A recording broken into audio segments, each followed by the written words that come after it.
So I want to talk about how your hip and your ankle work together to cause knee pain. Right? The hip has to function to provide the power for gait, but the foot has to make the world flat. And that energy, those forces as the foot hits the ground, are going to come up through the ankle. Now there's a specific bone in here, so obviously we want the heel to work and the talus to work, which is this bone in the middle. But the fibula is a bone that actually goes clear up near the knee. And what a lot of people don't realize is this knobby little part of your knee, right, that sticks out, doesn't actually make it all the way to the knee. It actually stops just short. Now that bone's job is to move forward and forward and backwards, and to move up and down here superiorly. But it's not actually in the knee, it's actually an ankle bone. It's like the gear shifter in an old truck, that the gear shifter is up in the passenger cabin, but it doesn't particularly have anything to do with passengers. It has to do with making the transmission work, which is down underneath the passenger cabin. So same thing here, and of course it allows the hamstring to help control the ankle.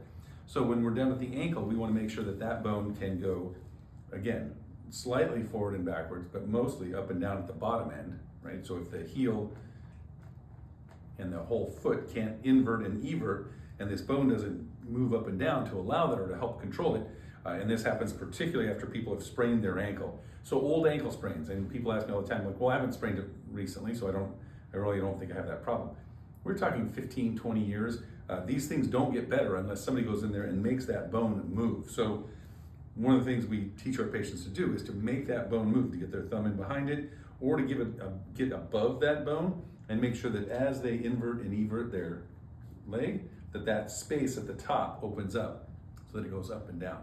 It's very important for the function of the foot ankle. And again, if the foot ankle can't make the world flat, the hip can't drive the leg over the top of it without destroying the knee. So much of knee problems come from these two areas, or the inability of these two areas to meet in the middle and to work together.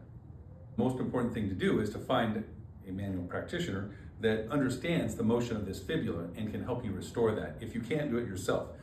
We often teach our patients how best to get it going, but that's only after we've done it. Sometimes it can be very difficult to get those bones to move appropriately, and that will cause all sorts of gait disturbances, knee pain, hip pain, foot ankle pain, stiffness, swelling.